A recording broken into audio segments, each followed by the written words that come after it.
Hi friends, it's Pastor Ruth back here again to share a story with all of the children of the Longmeadow Congregational Church United Church of Christ in Auburn. I hope that you have had a good week. It has been a wonderful weather week here in Auburn. We've had some really hot temperatures and now it's cooled down a little bit. And we are continuing on in our journey where we are at home, that we're not able to go into the church, and so I come to you every Wednesday with a special message just for you.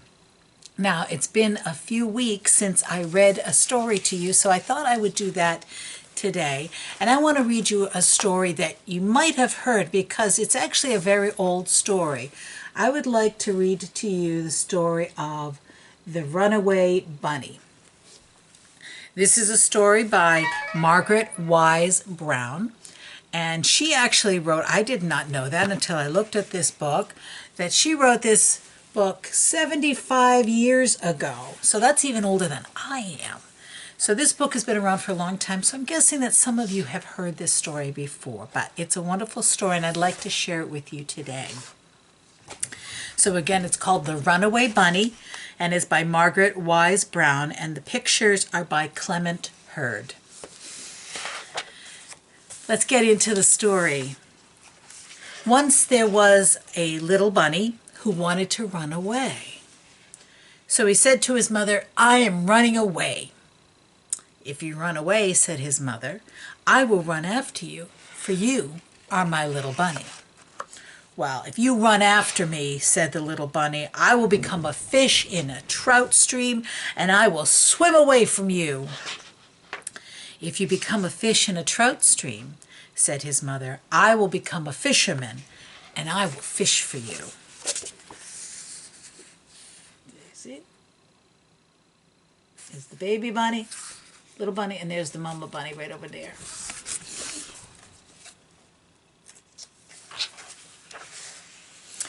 "If you become a fisherman," said the little bunny, "I will become a rock on a mountain high above you."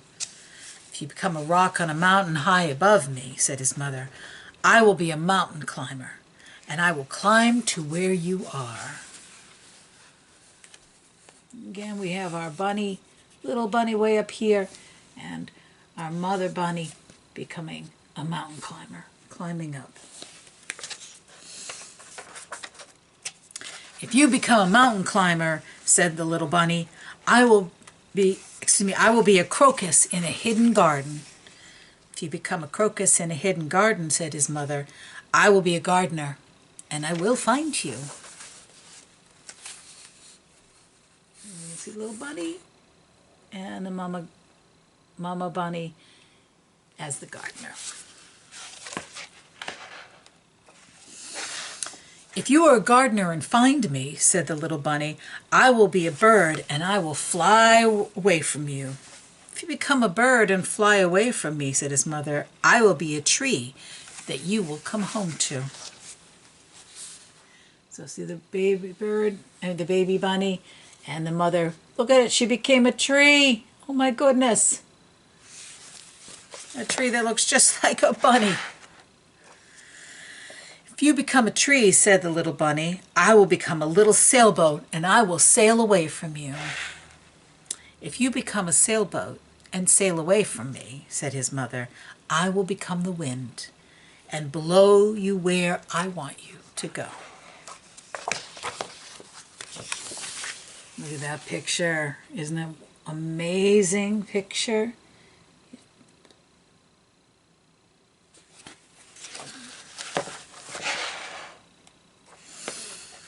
"If you become the wind and blow me away," said the little bunny, "I will join a circus and fly away on a flying trapeze."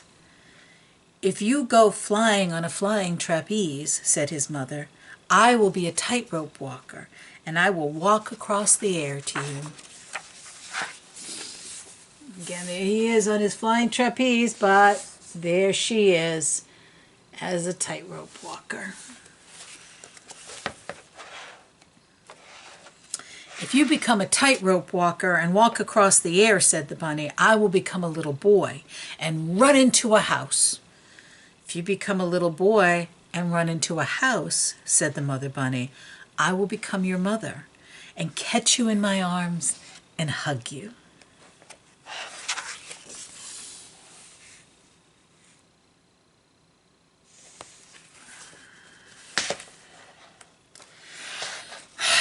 Shucks, said the little bunny. I might just as well stay where I am and be your little bunny. And so he did. Have a carrot, said the mother bunny.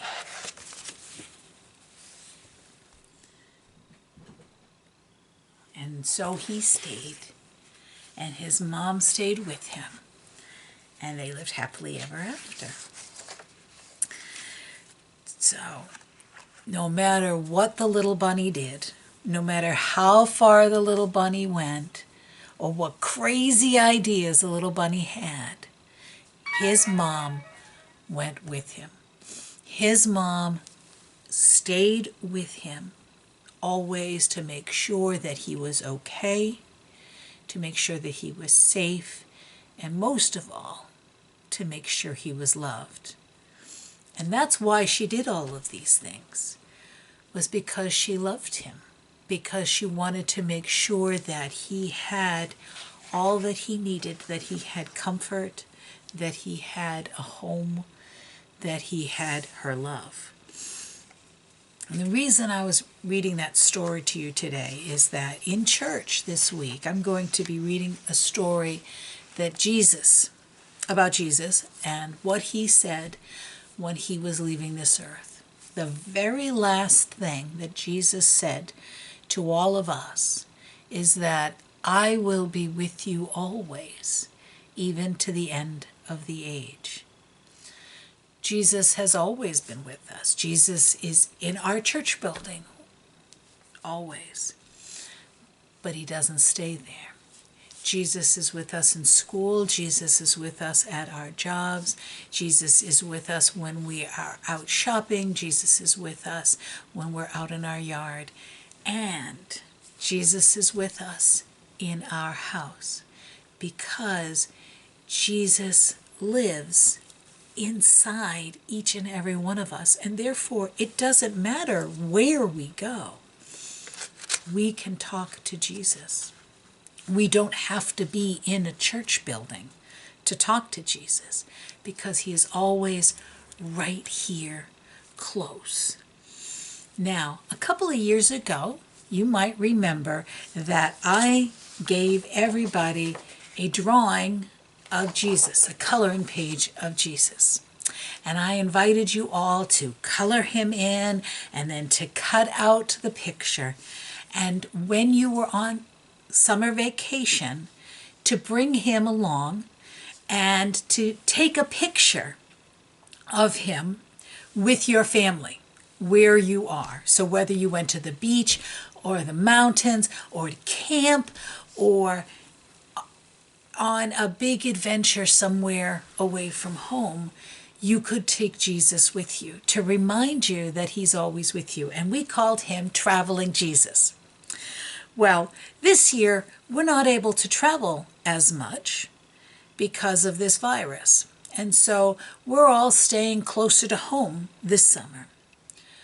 But Jesus is still with us. And so I thought, I want to bring out Jesus again. And we're going to rename him. He used to be Traveling Jesus.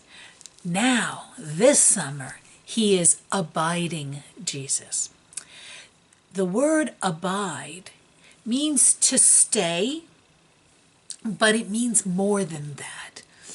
It means to stay and make our home there. So you are now abiding where you are. That is your home. That is the place where you are safe, you are protected, you find comfort, the people you love, and you can depend on what goes on there. You will always be cared for there, just like the little bunny learned that he would always be cared for no matter where he went, including his home. And so I invite you to take Abiding Jesus, to color him in, to cut him out, and invite your mom or your dad or your grandparents or whoever is with you during the day to take a picture of you at play with Jesus, whether it is in your backyard, maybe when it gets hot and you have a hose out, or if you have a swimming pool, or maybe you're playing kickball or catch in your backyard, or maybe you're just having dinner with your entire family. Wherever you are, Jesus is there. Jesus abides there. And I would love to get a picture, just like we did a couple of years ago on your travels.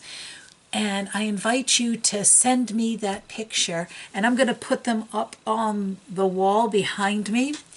I would love to, you can either have somebody email that picture to me, or you can put it on our church Facebook page, whichever works for you. And I would love to see how Jesus is abiding with you and you are abiding with him. Now, this picture is available in our church newsletter, and I also sent it out in a letter to all of your parents this week, so they have a copy of it. So break out those crayons, get coloring, and send me a picture. I'd love to decorate my whole wall with pictures of you. So until I see you again next week, I'll be here again next Wednesday with a new message just for you. And I'll also be here on Sunday with a message for everyone as we have our church service. So until then, I hope you have a great day, and I'll see you soon. I love you. I miss you. Bye-bye.